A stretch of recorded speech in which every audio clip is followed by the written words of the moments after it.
So I don't. I mean, I don't know how you want to start. You want to start about what kind of pulled you into the race everything there was a lot of chaos, people not knowing what was happening. Then we have the election. Yeah, it was. And then you're like, oh, wait, what just happened over the past 2 months? But so I don't know, like, who you talked to first and how you were what guided your decision making on the front end? Well, at the start, my daughter, I came in actually from I came in actually due to an injury. I have a very dangerous job, and I believe I was on what you call comp leave for a minute, and my daughter came home and said, "Mama, how would you like to run for mayor?" And I said, "I don't." I got some time off though. What's it take? Exactly. And then she said, she went back, and I was doing a job. I had previously done a job for Kevin Walgreens, the owner of Walgreens, all the Walgreens in the whole world. And Walgreens sent a message back along with her stating that they would back me here in Nashville if I put my name in the boat. I mean, on the list. And I still said no. I think it took me about 3 or 4 no's, and then my daughter, she's always motivating, and she came back and she said, "Mama, please do this. Okay, you have experience. We need a good mayor. You did well in St. Louis County. People appreciated you there, in your terms of your terms of your ring there." And I decided to actually educate my daughter on how the responsibilities of the mayor. And basically, I spoke with her in regards to educating people. It's very important that people understand what the mayor's responsibilities are, and not go into talking about some of the things we heard on stage about the superintendent, the school districts, my child in the classroom. These things are not up under the jurisdiction of a mayor. A mayor's responsibility is the city. Nashville is a chartered city, so that means it governs itself. It runs not up under federal funding. Now the federal government can come in and support Nashville, but because it's a charter city, it operates up under the mayor, and whoever else, the governor can intervene, but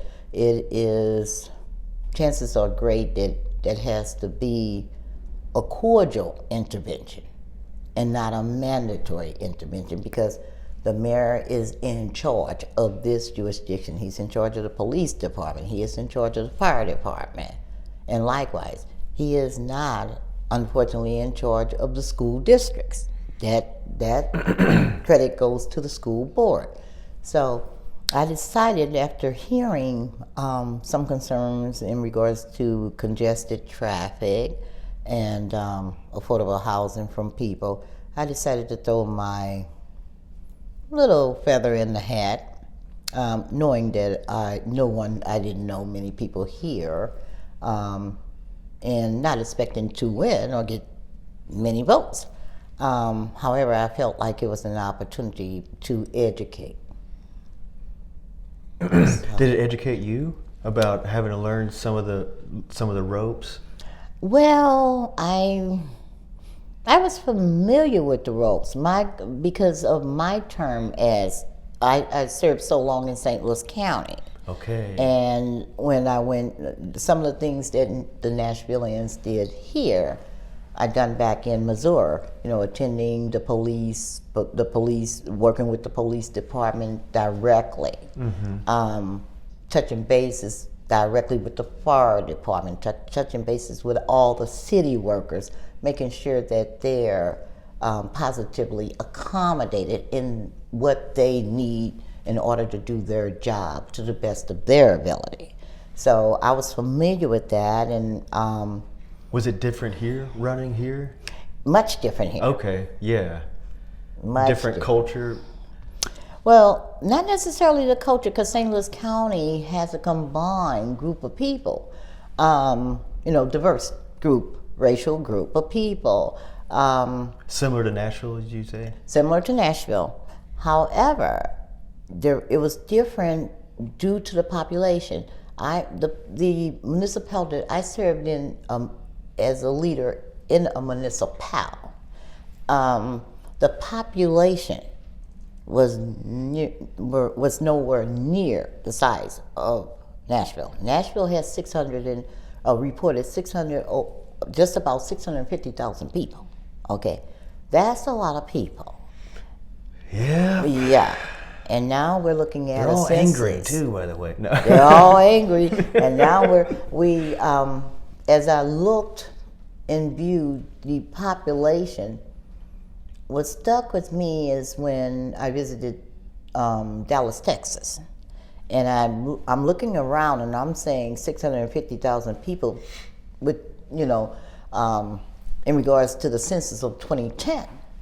I'm looking at the people and I'm saying, no, it's over 1 million people now populating Nashville. It was in 2018 with the mayoral race.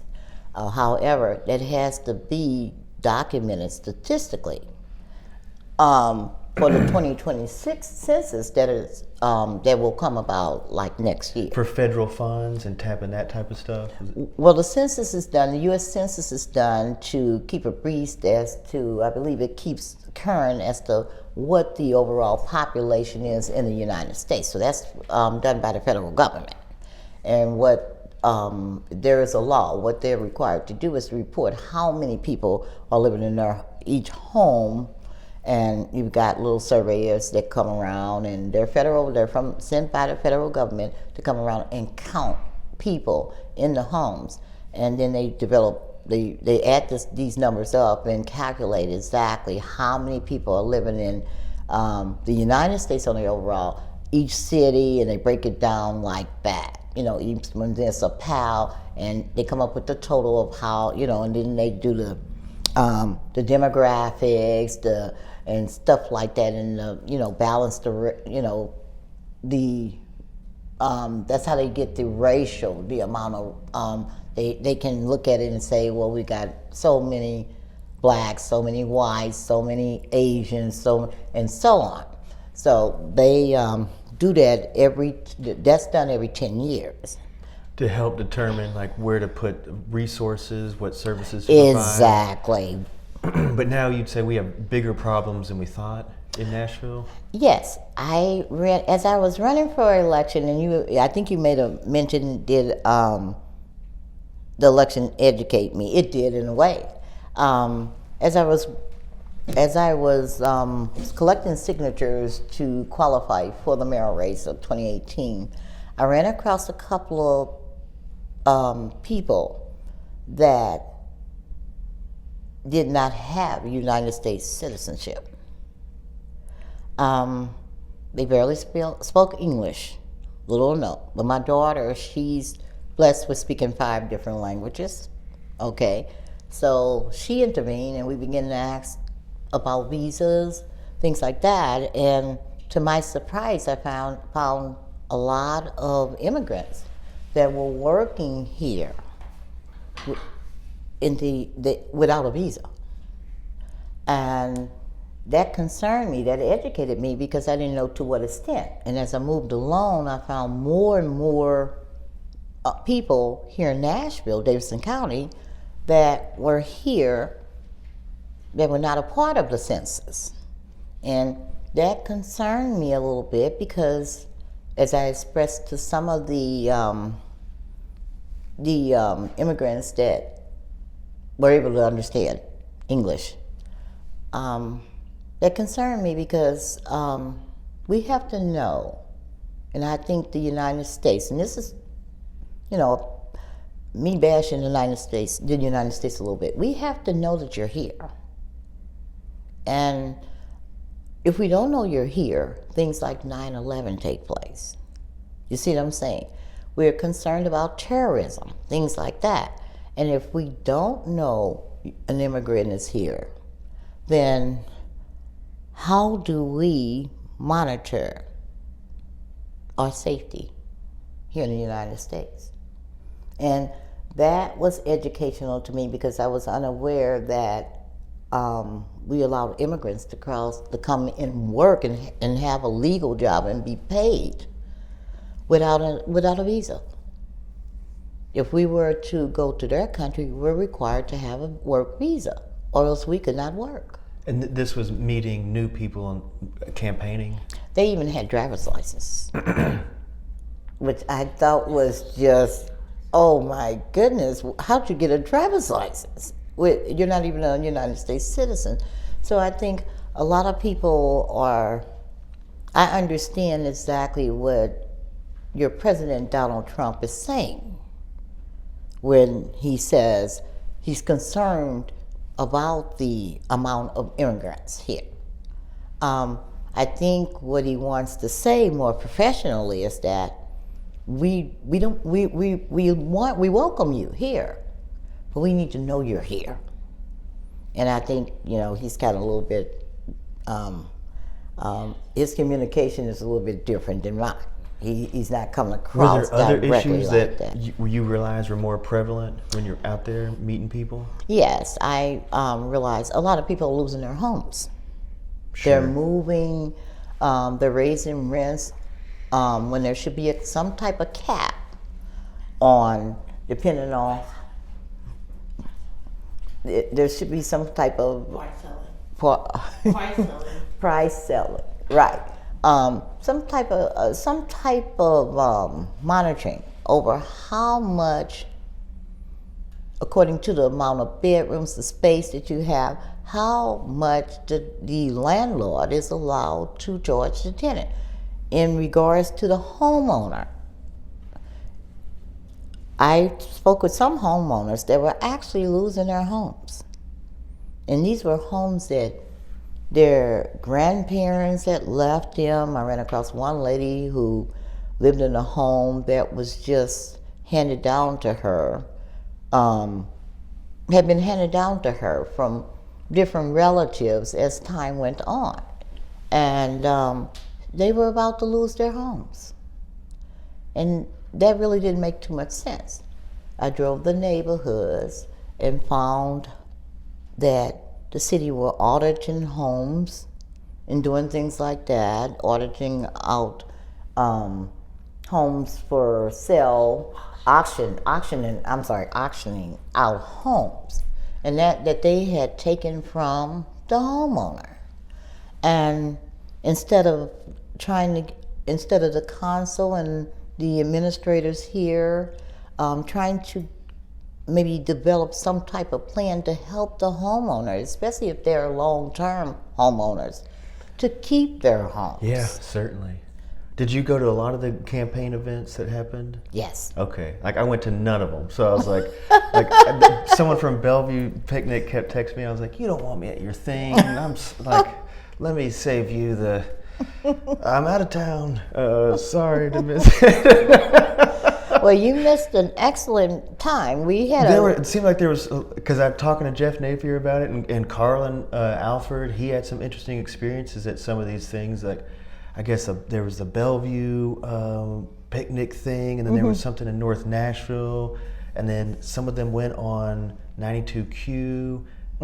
Did you do that? And Fox 17? Yes. I had to call into Fox 17 from the beach, but they were very accommodating. So you didn't do your interview with Fox 17? It was awesome. Well, it was on it was just on the phone, so just a picture of me. But I was like, yeah. But you had a good time doing that? I had a good time. There was one radio station I need to apologize to. After attending the chamber, anything labeled Chamber of Commerce, that's the Bellevue Picnic, okay? That's an excellent opportunity to network. And I found that to be an excellent place to pick up votes. Okay. People that, supporters. So We some had a people came nice, out. lots of people were Did there. you set up a booth, or how's it? Or Well, like we a paid table? for a booth. Okay. Oh, so they're also selling you They space. sold us a That's booth. part of it. Like, come on down. That'll be $100 or whatever. I think the booths were actually what, $175 a booth. It was expensive. I don't have and that then either, we brought the banners and it was very expensive. And then I went out, and it was up to the discretion of the VIP, because they referred to us as VIPs, which I thought was just honorary. And they treated us as though we were VIPs, and we all were together. Carl and all the rest of the group, Harold Love, the whole Kid and Cabanas. Yeah. And we had our booth set up together, and Carol Swang and Mara Briley and who else? Erica, and we all. It was really Ralph, a good thing. was Ralph at that one? Ralph didn't come. That's right. He was absent from that particular one. And Jeff Napier said he was going to. Did he tell you what he had some crazy plan to skydive into that? Yeah. Okay. Yeah. And he did get that from the president of the Chamber of Commerce. The picnic, the Bellevue picnic. They were welcoming that. However, they were concerned that they thought that all the candidates should parachute in as opposed to one. and when they started talking like that, I was like, don't think so. I might have been back. Like, I should have. Then I'd be like, wait, I'm back in. Yeah, what's it cost to skydive? So they when they confronted him with it and denied that request, because they said, All or none, is it? All or none. Yeah. Exactly. So I was like, You didn't want to do that? Oh no. I mean, that would have. Quite the scene. Then it's like, all candidates died today. Something happened with the Exactly. parachute. It's like, well, we got to move the election back to August, so Ludi can get back into it. Exactly. Now, he's the only one. I was fascinated because he is the only one I did not meet personally. I don't think he came to anything. He didn't attend to anything, and I thought that was just really interesting, because he has the NAACP. And then he was part of filing the lawsuit to move the date up. I was like, you're the reason for the season. Like, come on out. Here we are. Yeah, he was a part of the reason why we used a lot of monies out of our personal bank accounts to fund our own election. We didn't have time to fundraise. Well, And I tried to keep it to $0.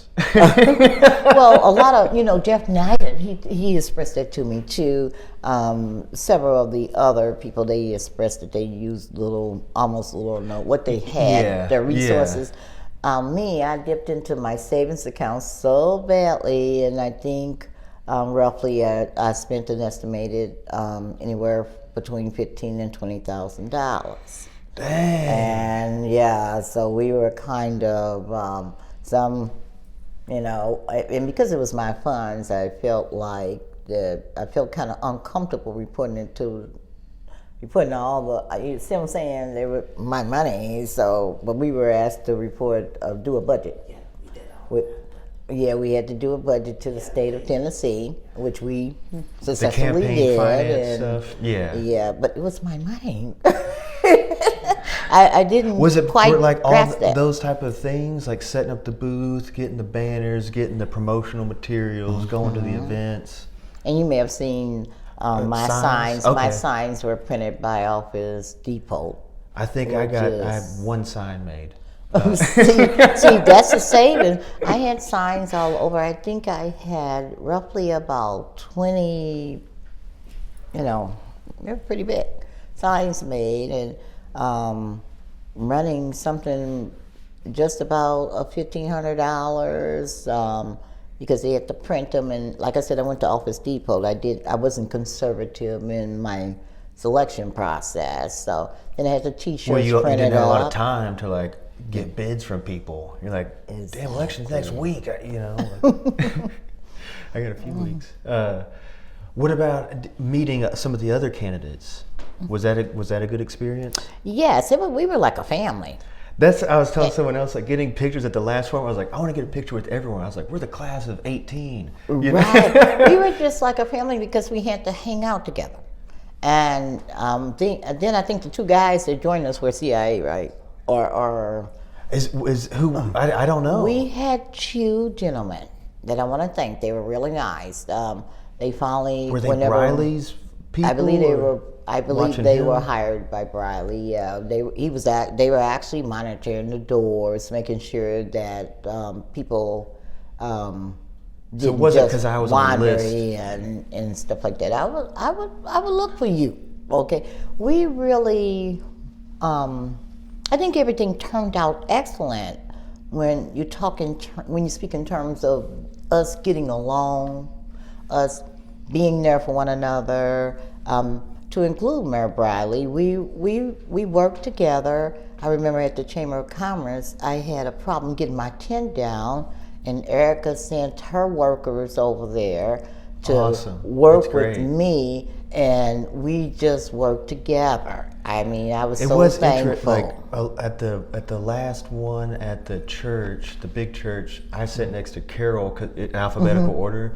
But yeah, like she was so nice during the whole thing, and she was nice at other things, and she was even complimentary. One time I got up there and was like, I'm sick. And like I kind of got on the soapbox, and she was like, you were passionate about that.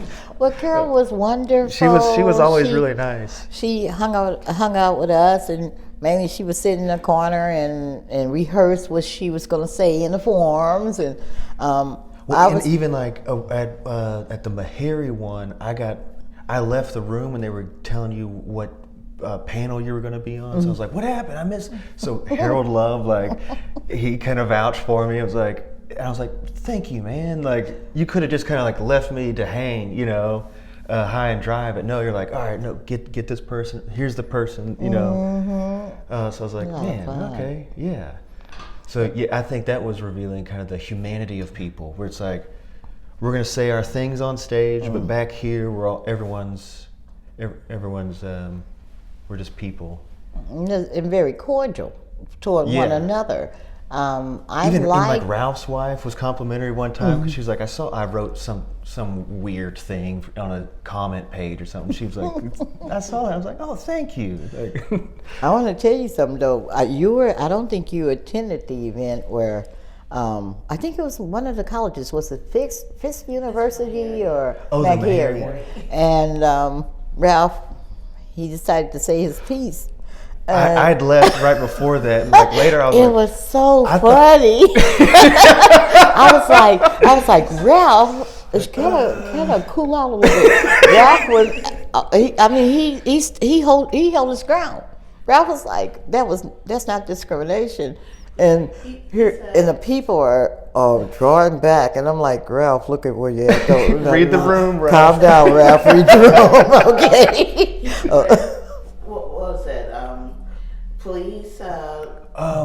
Brutality. I think it was profiling. Profiling. Exactly. Yeah. It was racial profiling, and Ralph. I think Ralph. He stood up for it. I was like, he stood up. Tough crowd for that, man. I don't know if that's. The crowd was drawing back, and I'm looking at the crowd, and I'm thinking to myself, Ralph, shh, be quiet, calm down, Ralph. But look at the people out there. And the way he delivers it, like he's got the radio voice, or just kind of like, please just read a night bedtime book or something. Like I want you to, but. Yeah, listening to him talk was always a pleasure. But then you're like, wait, what are you saying? What now? Oh God, no, Ralph, no, sir. Well, they seem to like him. I mean, people voted. He had a crowd. He had quite a bit of votes, but I had to respect him because he stood his ground, and I'm like, that's the thing. Wanted to turn around and stand up and tell the people, no, he's not like. Because they were reading his personality incorrectly. Right. And I knew that. Well, and they're probably not familiar with him, maybe just with a few buzzwords or, the radio show or something. Buzzwords. So then it's just like, But I sat there and I said, "Oh my goodness, Ralph!" And then the crowd was like, "What do you mean? What are you trying to say?"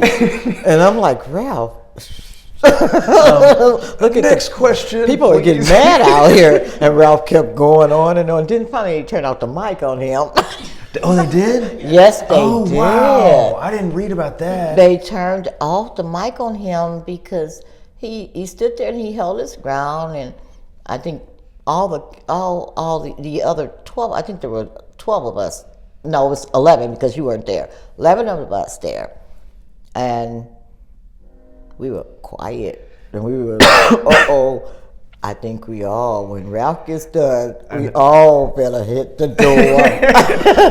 Fast help pace. Ralph into the hallway. Exactly. And then be like, "You're on your own, pal." Exactly.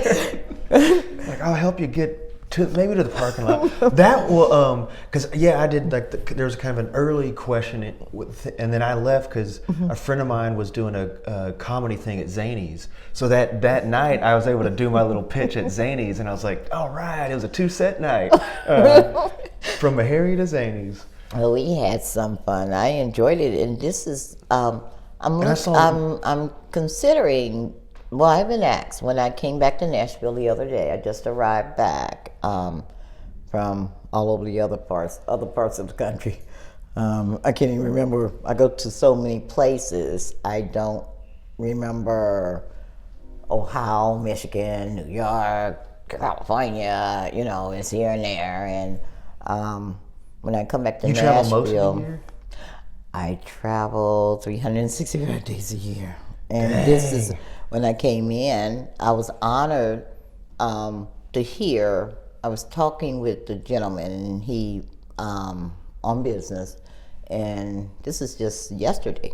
And he asked me my name, and there was a gentleman standing, kind of slightly away from me, and he kept looking at me. And the guy behind the desk said, "What's your name?" And I said, "Julia Clark Johnson."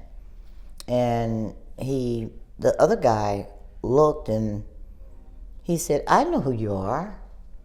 I'm thinking to myself, from what state? You see, what state was I in that I met you? Because anywhere, in the United States, right? And he went on into saying, "I remember you." He said, "When you walked in," and he turned around to the guy and he said, "You don't know who that is?"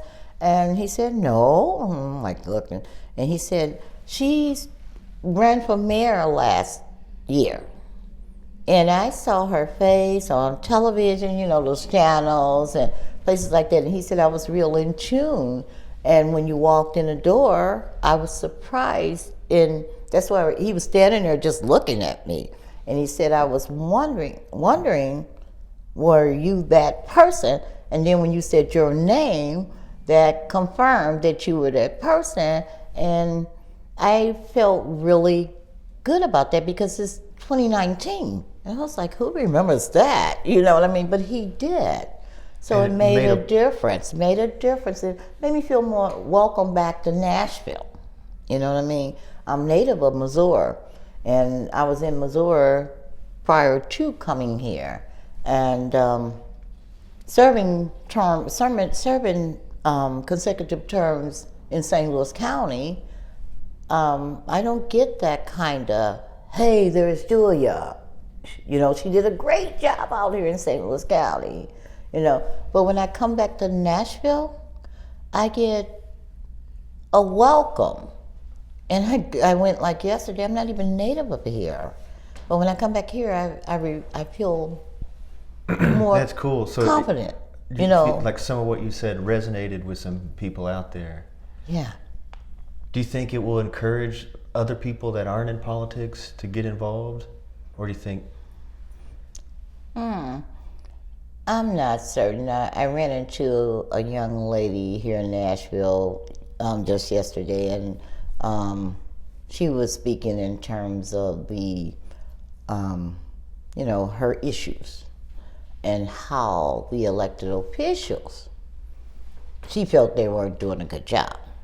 And I was surprised, and then Mayor Briley's name came up, and I went into asking, are you registered to vote?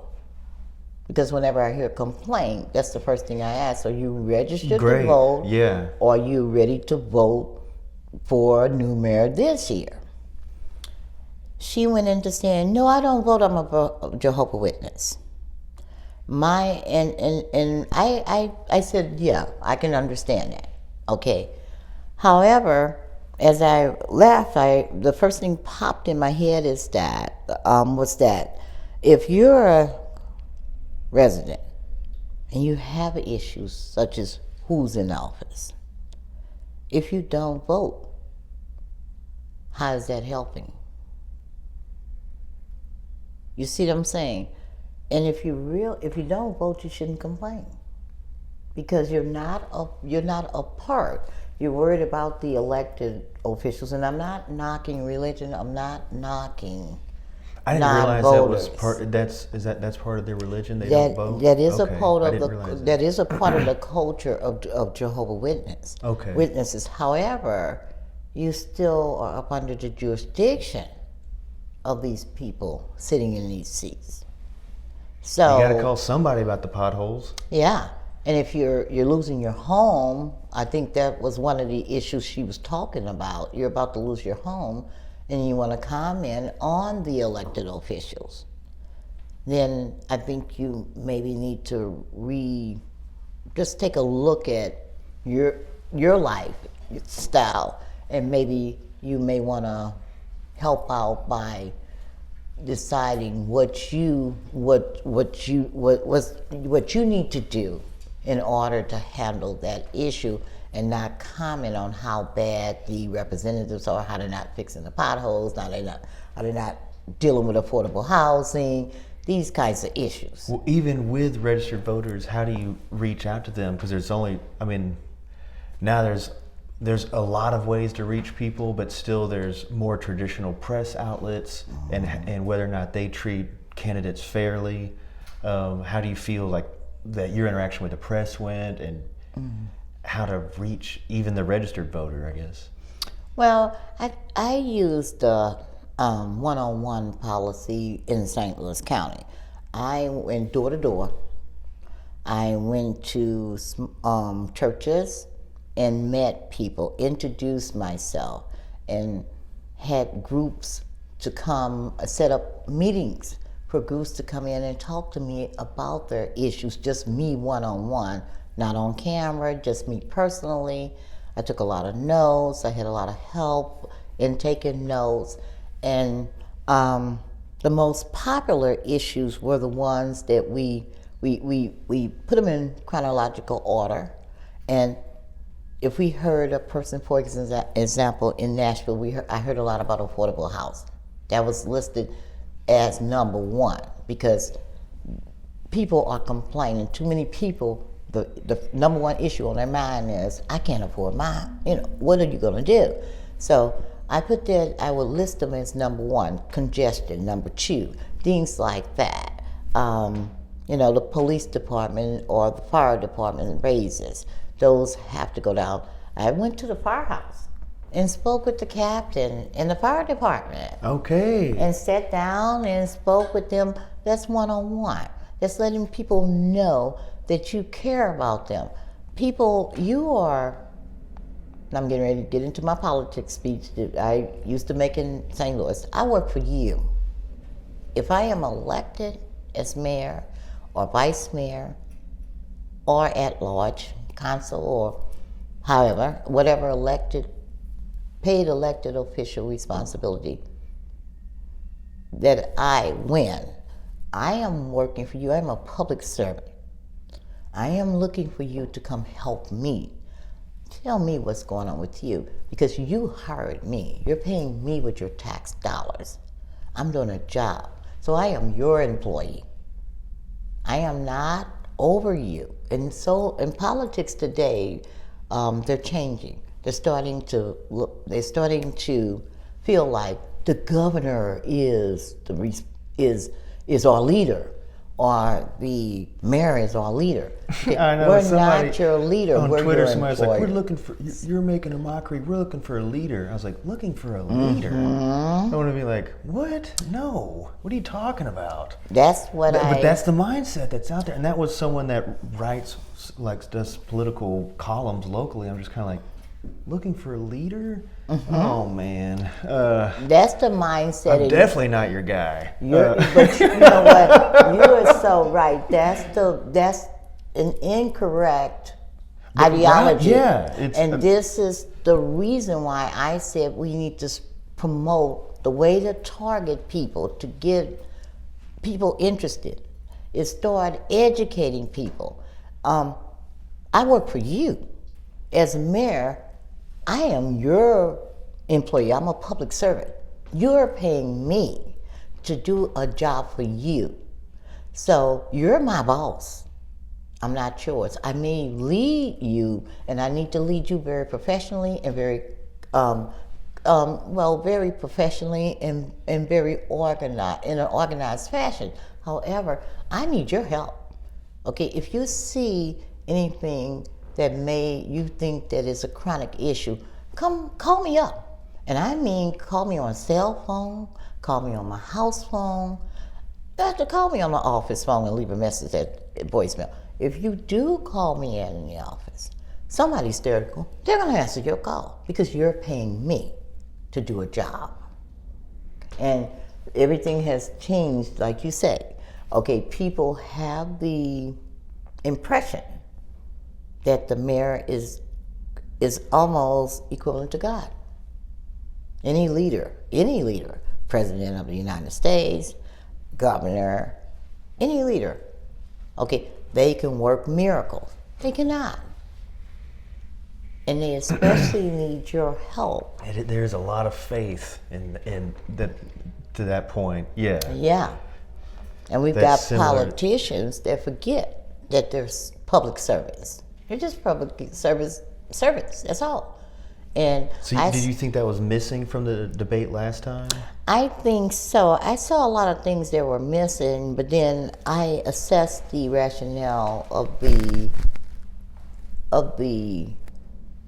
people that attend the forum and I was able to see or psychoanalyze their behavior, okay, and recognize that even though they were calling out for change, they really didn't want it.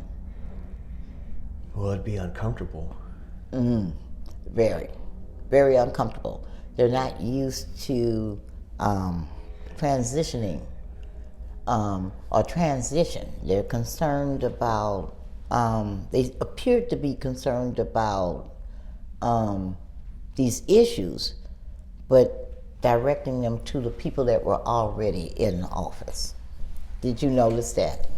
It is interesting, and that was talk with Carlin. He was talking about at his church. They kept announcing that Harold Love Jr. was running for mayor, and so he went to the preacher and he's like, "Hey man, I'm running for mayor. I'm a member of the congregation. He just lives nearby and comes visits, makes the tour, on Sunday morning." But he was like, "I'm here," and they were like, "Oh, well, we didn't know you were.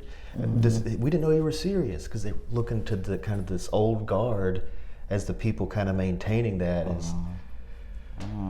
so that's why I was like, I hope it can demonstrate that people can get involved.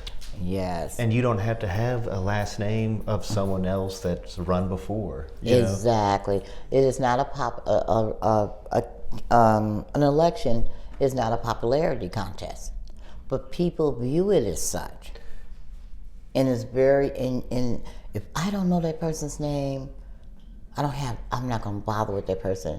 Instead of going back and saying, let's look at all the candidates and let's get on Google and do our research. Let's see what we can find about this person. Some of the people that were most interested in what I was doing were people like that. They were like, I decided it was my civic duty to read about each candidate, and then I was like, what? Oh my goodness. And so then it was like, okay, great. But I don't know. At least from my personal experience, I felt that didn't happen a lot, even with people that provide expert opinion. It didn't. And I was like, this is pitiful. But I thought David at the Tennessean, I thought he was really nice, and he seemed to also play it. He played it straight, as far as I could tell. He really did. He and Chris, both the two. Okay, they went themselves in research. I didn't share my background with David or Chris. They went and done the research and found and pulled me up. And this is what I encourage the constituency to do. If you are a registered voter and you consistently vote, check the candidate's background, okay, and see if some of their views and their opinions are conducive to your views and opinion. And that's just it just has to happen. But they did their homework, David and they did their homework, because when I went down to Channel 17, when I walked in the door, David had a CEO with him, and it's female, and they smiled and said, "It's an honor to meet you." And the young lady said, who was not at the forum that night, she said to me, "Why didn't you tell us your background?" And I went in and I did share with them in private. Basically what I shared with you, I recognized immediately after psychoanalyzing the audience that they spoke about these issues, but they were not welcoming change. They were familiar with certain people, and that's who they wanted. They weren't interested. They weren't looking at the overall picture outside the box.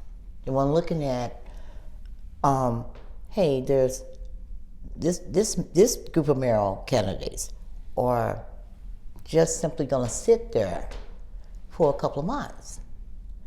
Let's try a new person out, or a new mayor out for a couple of months, and then if they do little or nothing, we have another opportunity in 2019, not a year later, to replace that person. And when I saw that, it really pushed me to the back. Because you were thinking, like, why put my neck out there? It's not worth it. Like, they're not taking advantage of an opportunity. And so I stepped back. I said, "Oh no." And this is why I shared with the media that more education, the bigger the population, the more education, political education should happen. It has to happen. Okay, start forming classes and get more people interested in putting their names on the ballot and running for politics, because I'm pretty sure there's some more people out there like there were years ago. When I was a politician in St. Louis County, up under Charlie Dooley, Retta Days, and some people in St. Louis, Missouri, the state of Missouri, we got things done. There weren't boarded up homes up and down the street. That's unacceptable. And when I speak out in Missouri, people listen because they know my background.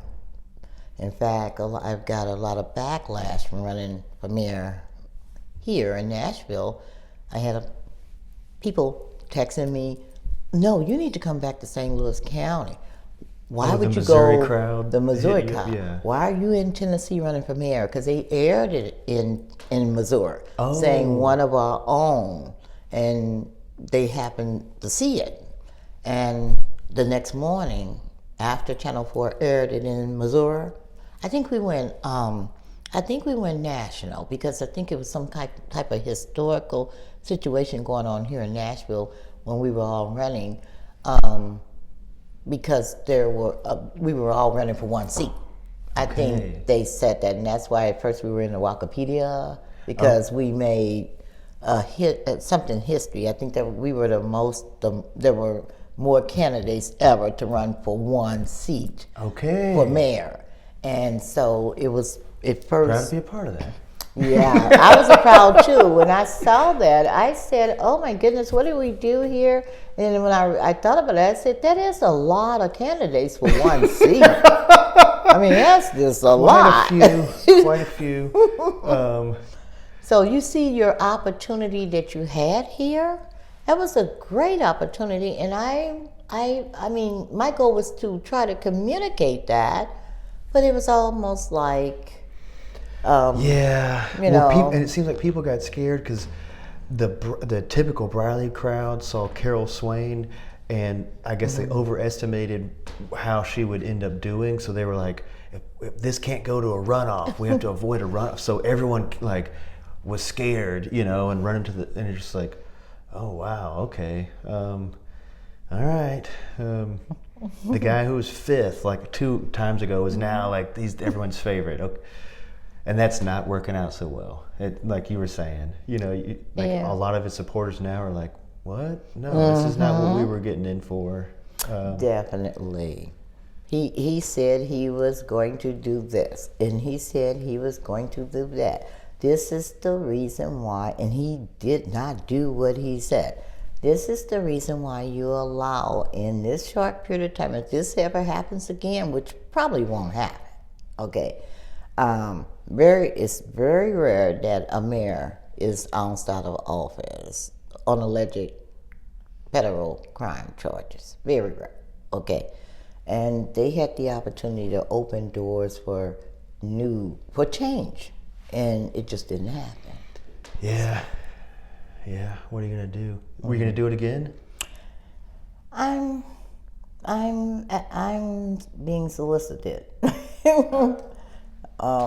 Yeah, that girl over there, she's sitting over there. But yeah, I've had about, I would say, when I came back to Nashville the other day, I arrived, I had about 5 to 10 people say, "Are you planning to run again? And we would like to see you on the ballot." So I'll take it into consideration. The vice mayor position is open, and there are certain at-large positions open, and like I shared with her, I'd rather get the experience in running for mayor. I'm a top dog. I want to go for the head office. I want to go for the head office and not get it. That's what it. You know what? We don't mind if we don't get it. We just want to go for it. And I was just like, pity the guy who gets this job. Goodness gracious. Oh yeah. So I was like, just meeting people. I was like, we're screwed either way. A lot of responsibility. If you want it, take it, brother. And you definitely don't want 108 police officers to quit on you. I didn't realize it was that high now. 108 at one time, wasn't it? It was at one time. You don't want your police department walking away, and you don't want your fire department walking away. Likewise, your city workers. You need these employees. So what is it that I can do to accommodate, to show that you're doing, I appreciate you putting your lives at risk out there every day. I think that I can come up with something. I'm going to have to cut a budget somewhere else because I need you. You're important to me. Okay, without you, I have no city. We're getting a new soccer stadium. Oh yeah. I got that coming online here soon. If you like soccer. Soccer with no police, right? Yeah, just private police forces everywhere. Yeah. Well, I don't want to take up too much of your time. I didn't know if you had anything else you wanted to share. Any stories about hanging out backstage? Oh, that was one thing I was going to ask you. Pulling up to the Meharry one, I don't know. There was something I remember parking and I yelled at. It was like you and Jeff were talking, and I was like, "This." It was talking about this is part of a group, even though it's a short-lived, temporary thing. It was like, and you guys were like sharing notes on something, and I think like maybe Carol was walking up, and then backstage hanging out with like and Ralph Bristol's wife is super nice. Jeff Carr like strides into the room and owns it right away, and I was like, "There's the actor right there." It's like he's better than me. Yeah, I just thought there was an interesting camaraderie of a group of people that were from all different backgrounds and stood for all different things. But it seemed like we were all there together. I don't know. To me, I was like, "There's a glimmer of hope right there." It seems like. Wow. And I think that even that night, I think Jeff Carr said a similar thing, like, "Let Ralph say his thing, and then we'll judge the ideas on their merits, and we could look at the evidence later, but everyone gets their say because everyone really wants positive impact. We differ on how to get there, and he thinks this, and that crowd disagreed. Well, you know what? I try not to disagree with someone, totally disagree right out with someone else's Certainly. opinion. I will, if I disagree with your opinion, I'm going to let you know that I respectfully disagree with your opinion. But in other words, I'm welcoming your thoughts, your views. I'm taking them in. I'm being optimistic. I'm taking them in. Okay, I'm listening to you because I think differently from you. Doesn't mean you're wrong, and it doesn't mean I'm right, and vice versa. So a good political candidate listens and evaluates the overall conversation or opinions of all people and attempts to do as little judgmental attempts to leave out their own judgment. You're dealing with this opinion objectively. You're not going in and saying, "Oh no, we can do that, oh no, it should be like this," because then you are not, in my opinion, a good leader. A leader listens to his people, and a leader follows or tries different ways, experiments with different ways of different suggestions, maybe, and recommendations of his people. You're just not, "I'm going to do this by myself, and I'm going to tell you what I'm going to do, and that's the way it's going to be done." You see what I'm saying? Right. One of those kinds of attitudes. Well, that's what I thought was so great. Like you and Jeff Napier, like this, like older white mechanic guy, like sharing notes. I was like, "This is great." Did you meet, or do you stay in touch with any of the other candidates? No, I was told that I am the only candidate, according to my daughter, Carol Swain. She sees Carol Swain and Erica Gilmore, Okay, yeah. and because she attends the meetings, and she's been asked several times where I'm at, and I think I was the one of the ones that they mentioned to her that they hadn't seen me since the election, and that is only because my job takes me out of town. When I'm here in Nashville, I'm here, as you know, you had to run me down too, and you did a good job. I know, it took a second. I told David, I was like, "I'm not giving up." I'm constantly traveling. If I'm not driving out of town, I'm flying out of town. I'm here, there, everywhere. And so I feel like I live, when people say, "Where do you live at?" I say, in the entire United States, because that's the way I feel. One thing that I have to offer versus what other candidates have to offer is I go to different states and different towns, different cities. I think I've been in every city there is in the United States in the years I've been working, doing this type of work. And I believe that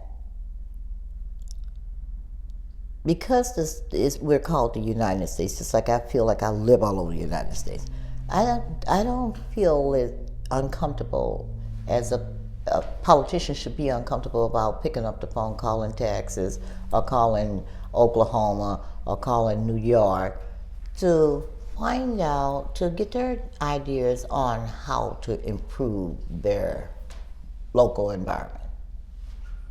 Never be afraid to reach out. Never be afraid of transitioning, because change has to come, because times are constantly changing.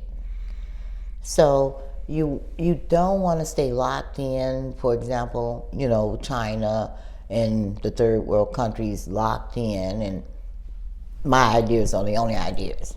You want to make a habit of reaching out and calling your other places. If I have a problem with traffic, why don't I call Texas and see how they do, Houston, Texas, and see how they do. They have 3 million people in Houston, Texas. You're never backed up in traffic. Don't call New York though. You can get out and So drink a you cup of see, coffee. like, you're traveling as what your experience learning, traveling, is what you bring to the table that the other people may not have. Yeah, and I even traveled to Mexico, and here the Julios here. Okay, the Mexicans, I talk with them. They know me. I mean, even in Mexico, there are some things that we can get ideas from them. I mean, in order for growth and development should always take place. Your city and your states and your country should never be stable. Just not moving at all.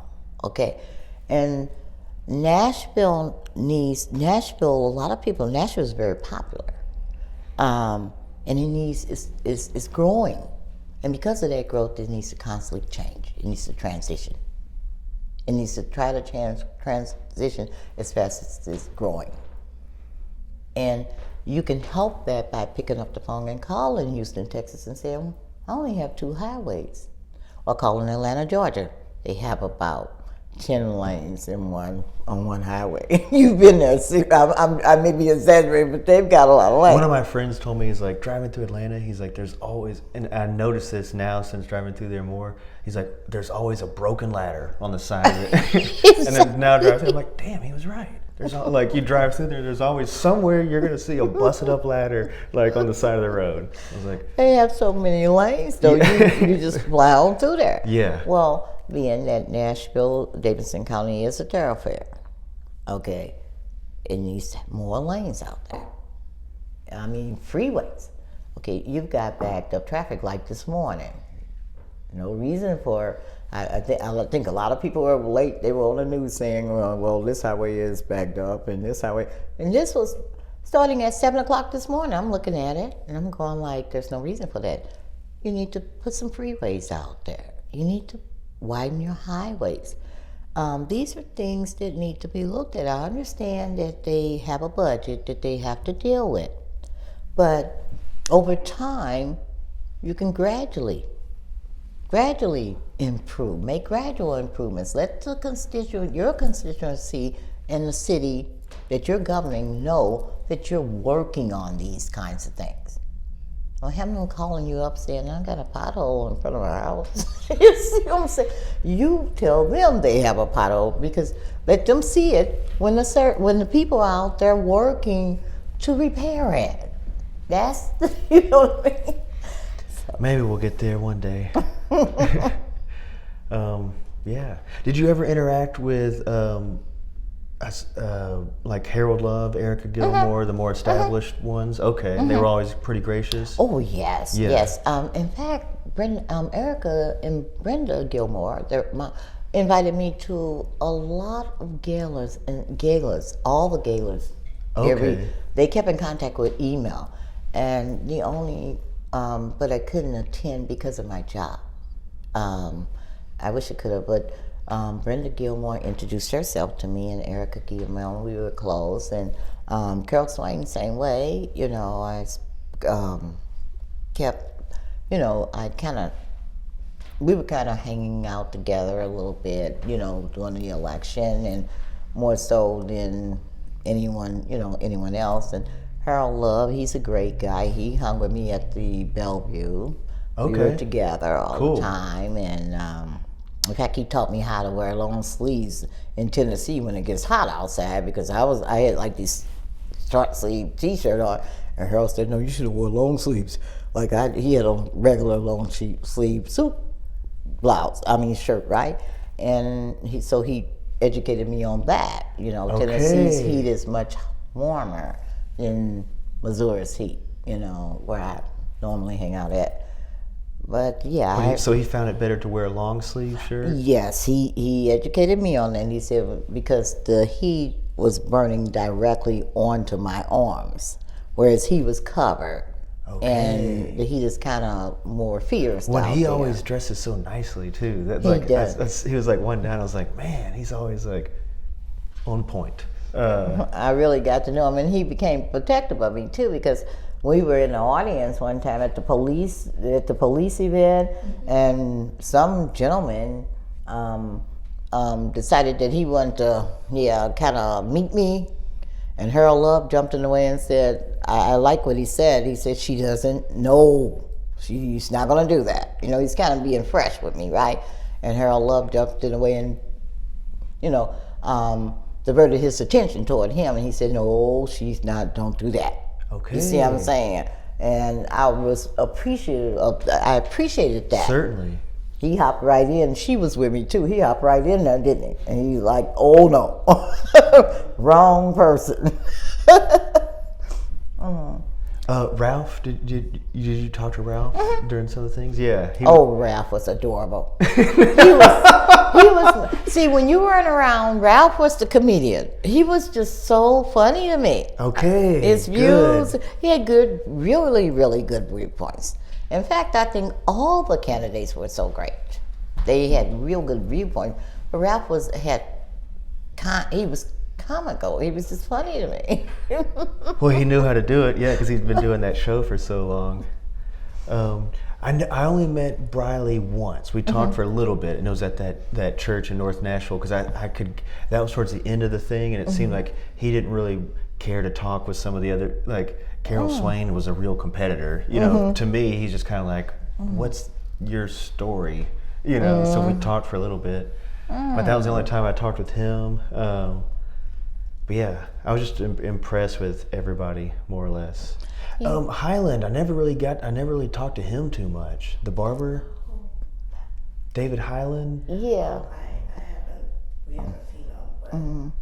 Yeah, Highland was the only one. Mayor Briley was more sociable with me, and all the rest of the group. I think Mayor Briley was really, really sociable. I think it was just because you weren't present. Okay. Because all of us worked together. And Mayor Briley himself was protective with his the two gentlemen. They were protecting us, and I call them the CIA agents, but it doesn't necessarily have to be. They were special, special men assigned to follow security us. detail? Security, yeah. Exactly. And they were really nice to me too. Oh, okay. But Mayor Briley, he was very open. But Hillard, he was one of the ones that I didn't get a chance. He kind of didn't hang out with the crowd too much. He was kind of distant. Yeah. But I saw he went to Briley's a campaign party or something. So I was like, okay, he still gets out there. Yeah. So it just seems like everyone has such an interesting story. And then all on stage together. That's, at least for me, I thought it was like, this is kind of a unique gathering of people up here that maybe it'll happen again. Who knows? I thought it was excellent. And they had a diverse opportunity. And I kept looking at that. I said, oh my goodness, this is great. You have a diverse opportunity to select who you want in office. And go ahead and make that change. Don't be afraid to do it. Try it out. And then you can terminate it 2019. It didn't happen. Yeah, so. I mean, if you didn't feel comfortable with your change, you had an opportunity in 2019 to make another change. Yeah. Wow. And it appears to me, I feel so bad about the Nashvillians missing out on that opportunity. Really missed out on a good opportunity to do that. What are you going to do? run again, I guess. Well, I think they if don't I deserve run that. again, it's going to be for the fun. I'm the job. I like the way I'm thinking about my job. Yesterday, they said to me, "We're going to make you an administrator in the office for a while, so you can run for mayor again, and give you time." And I was really, that's what it said. They welcome me back here at Nashville. We're going to put you in the office for a while, let you, until the mayoral race is over with, and then you can travel some more. I thought that was nice, and that was just their idea. I didn't bring that up, That's so. accommodating. They Yeah. exactly, they're reaching out and trying to Not a lot of accommodate people me. would do that. Right. Interesting. So only time will tell. Mm-hmm. Yeah. Well, I don't have anything else. I guess to say thank you for doing this and you're for answering my emails.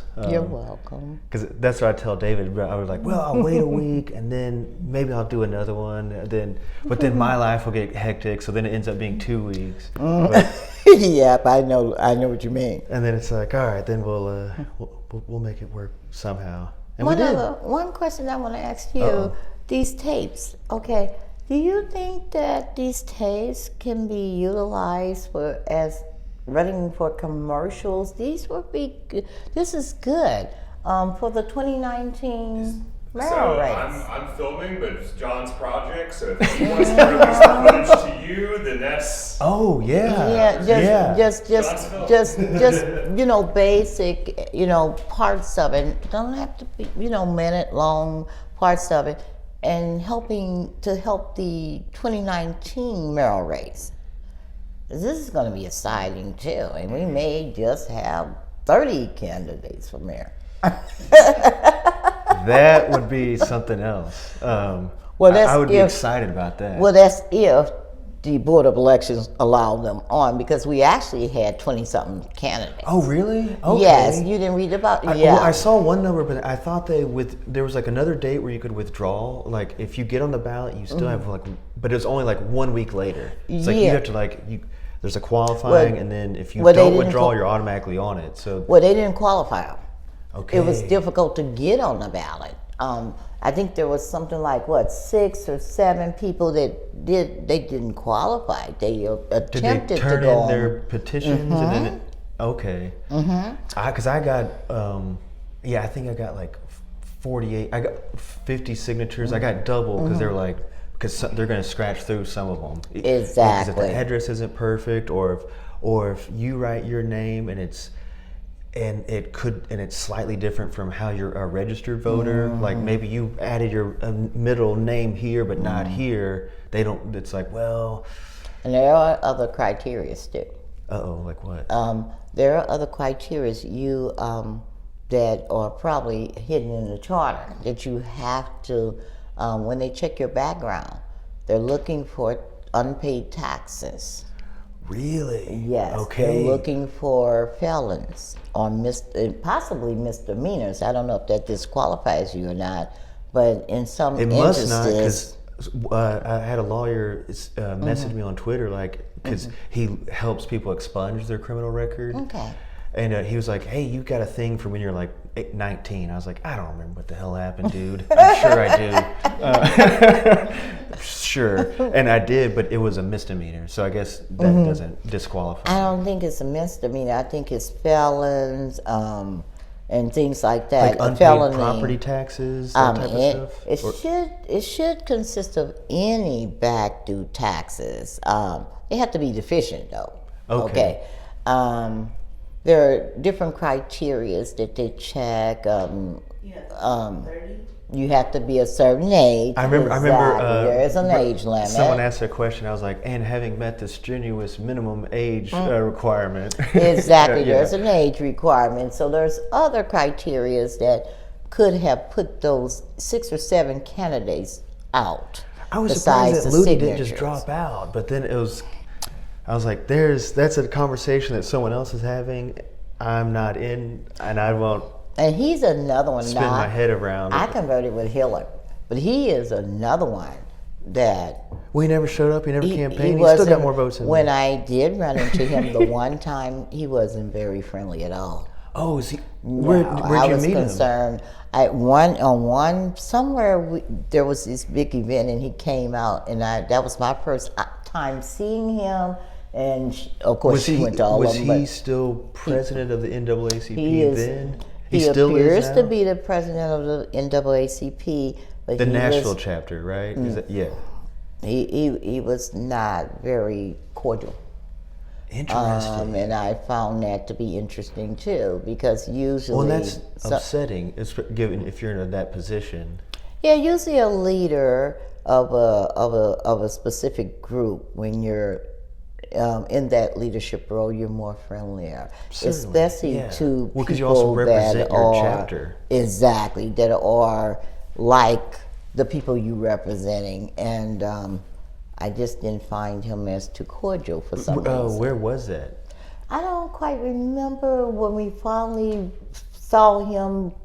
It was at 'Cause I some didn't see him event. at anything. It could have been. I thought it was some event but I don't quite remember. He did not participate in any events. Yeah, I know in at anything. all. And then I at least saw one of the interviews with him was that he didn't have enough time to put a campaign together, and I was like, because you sued to move it up, Right. like what? Like what? You won. You won the lawsuit. he had enough time to put that together. I thought that was Good point. interesting. I didn't even think about But he that. didn't have enough time to campaign, and I was surprised. And there again, these are things that people need to look at in a leader. Okay, but he still received an adequate amount of votes. He got a few. And yeah, Jeff Carr did really well. I was proud of him, yeah, he did. Yeah, and he was always really nice. I thought he was going to win. Oh, really? Yes, I Well, did, because he was tied with the transit thing. He had just been on the Exactly. winning side of that, and so it seemed like there was that momentum going.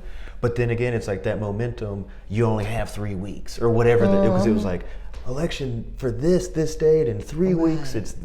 You could already early vote for the mayoral thing. I was like, oh my goodness! Like people were like, what are we voting on now? I was surprised he didn't get more votes, because he was making those announcements for the transportation system for quite some time before the mayoral election even came about. And I was like, oh my goodness, I was surprised he didn't get over 5%. No one got over 5% except Carol and Mayor Briley. Okay. And the newspaper brought that out. David brought that out in Tennessee, and saying that, naming the people like Carol and Erica and him, Alfred, and some of the other ones that were well known. Now, what's his name? Carl, and Love. Yeah. They said they were surprised that They didn't those do 5 better? or 6 didn't do better. They didn't get that 5%. Well, because there's so many of them, even in that upper tier. that it was like- Exactly. They weren't in an upper Well, that's what I was joking tier. about, being at the kids' table during that first, at the library one. I was like, yeah, because at first it was going to be one long table, I guess, but then they're like, they got to break it up, and I was like, I guess I'm at the kids' table. So I left there, and it was like my mom's birthday, so we went to like a restaurant downtown. Yeah. So, do you have any interest in putting your name back on the ballot, or? That's something, I don't know. We've been talking about. I was like, and being just the goofball that's okay with doing it again. But it's like, it almost, to me, it seems sad that making yourself vulnerable, getting out there, means it gives people license to attack you unnecessarily on lots of things. And I was like, but that's I guess that's the nature of it. But it seems like being vulnerable, that should be, I don't know. It was an interesting experience for me. I think you were super. I think you're underestimating yourself, kind of putting yourself down a little bit, because you were you. And that's a good politician. You weren't pretending or plastic, okay? There has been times, I admit, when I was in front of a group of people where I had to be plastic. And it's not That's not a good feeling. Yeah. Okay, you want to come out and do what you did, be yourself, and show the people who you really are, and give them the opportunity to choose you and not a plastic. You see what I'm saying? Your personality and not a plastic I versus. threw him off with the "Don't vote for me." Well, yeah, I was shocked at that one too. You see me over there, I had to laugh. I said, did he say that? And I think the people understood that, especially after the Waffle I knew I House wasn't shooting. going to win. Like, Well, I think a lot of people noticed that there were more than one person up there, like myself, that just didn't have their eyes on a win. We were just there. We were just, a part of that group. We weren't really feeling it. With me, it was my job. Okay, I'm like, I don't know if I want to sit in anybody's office and do paperwork. If I'm not. I've been here 3 days, and I'm already sharing with them. I got to leave Nashville because I'm used to it. I've got to run to this place or some other place. oh, your And they've been lifestyle. here. You're My lifestyle. accustomed to that. I'm accustomed to it. If I'm in one state too long, I get bored. I've got to move to another state. So even the year and a half as mayor would have been too long for you. Yeah, I was like, am I going to give up what I'm doing to sit in an office and to just stay stable in one place? I'm not used to that. How do I But you felt handle you that? got to do it as an educational thing because you're like, you got no. You don't honestly think you could win, so it's like, but I could show that it's possible to run. Well, actually, in St. Louis County, just so you know, when I put my name on the ballot in St. Louis County, the first time I lost, I was appointed the next year into the position. One of the ladies had been in long term. She moved out of the municipality, and the board appointed me into that position. And then the next year I ran, and by then people voted who you were. and continued. They knew who I was. Sometimes that happens too. You can run for election, and if your name's out there, the council, Well, it's if kind they of need Briley. to appoint. They made him That's acting exactly mayor, then correct. people elected him as mayor. Exactly. Well, I was You're like, if he's acting appointed. mayor, I want to be the acting mayor. That's true. I was like, So- actually, Jeff Carr is probably a better actor, so he'll be the better. acting Sometimes you could go to the council meetings. Like she attends all the council meetings, and she see Erica and Carol and other people, and she actually speaks with them there and asks her where I'm at all the time. Where's Did your you mom? spoke to council one time? Were we there? Yes. Yeah, I was gonna say, Yeah. cause It was about the traffic and yeah, and because there were 5 people and then like 2 dropped out, and then did you get bumped to first? Yes. Okay. Well, I got one to second. Okay. Because it was the teacher that The was teacher, yeah. And I really enjoyed that. Well, that was, so the council did this thing. Yeah, members of the public can come register a grievance. So I went to push part of my platform. Oh, so you were there too. That's because I was like, and I felt like I'd seen you more recently since then. But that's what I was like, all right, if they're gonna let anyone talk about anything for 2 minutes, like I'm the guy for that. And see, my stay in Nashville, I'm going to attend some of the council meetings. So I'm a lot of people who really know me know I'm like a private person. Like I was sharing with David Plaza in the Tennessean when we had the one-on-one meeting in the conference room. I'm basically a private person. I'm more of a doer. If things need to get done, I want them done. St. Louis County Police will tell them about that, won't they, Melissa? I want them done. Okay. The county police that I worked over, that was up under my jurisdiction in Missouri, would say, don't Clark Johnson, she's not as open to the public, more so. I'm not a public person, a person that wants to go out and deal with this and deal with that. I'm a person that I sit back behind the scenes and I see a job and I ask them to do it. And get it done. See what I'm saying? I'm more, instead of a talker and a media person, I'm more of those council let's meetings get are it just done. so much procedural, and it's just like, oh my goodness, that's why I was glad our things at the beginning of the council meetings was like, And see, I'm concerned my about speech and get out of here. going to the council meetings. The reason why I haven't attended, as I shared with Melissa, going and getting conditioning with the old ideas.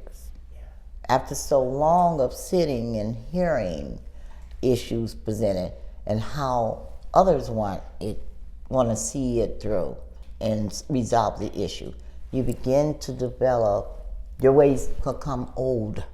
They become mimicking what you hear. So I think a real political person is good when they walk in the door fresh, new, and they have their objective. They don't have so-and-so feels like this, so-and-so said, they're neutral in what they're going to present. They haven't been made into that mold of the procedural. The plastic mold. Yeah. I keep saying the plastic, So I try to stay away from them. She has expressed concerns. Mom, you're going to go to a meeting, and I explained it to her.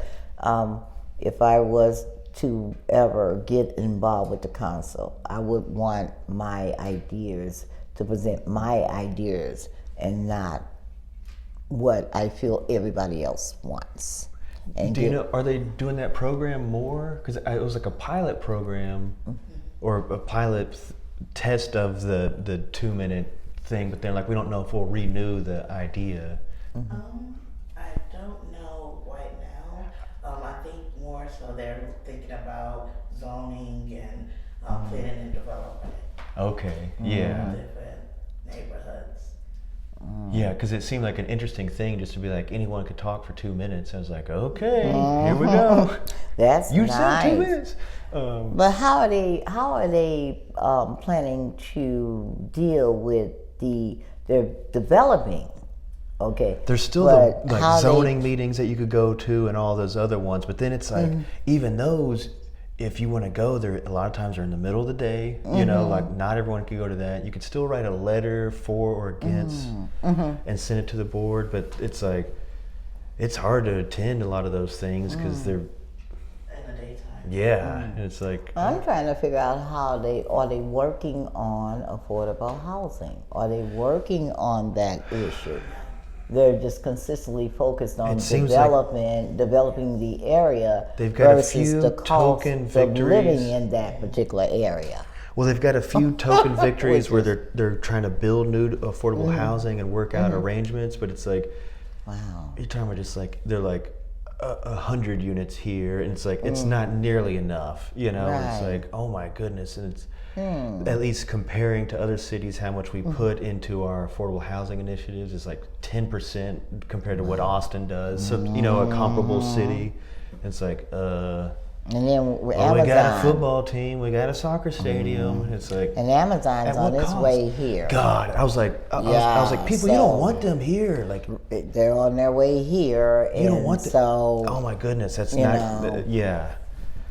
And so, but it's like the pro-development, like get the new business here, and it's like, at what cost? Exactly. And what space are they occupying here? Because Nashville is getting beyond seats crowded. taken, so you'll be taking someone else's space. Exactly. Is what's going to happen. That is so true. Well, I don't want to waste your whole day. So You're not wasting my time. It's been a Thank you so pleasure. You'll see me around, you guys. I think I'm going to put my name on the ballot just so my name could be on the ballot. There you go. Okay. I'm gonna enjoy Repeat this. offender. Okay. Yeah, exactly.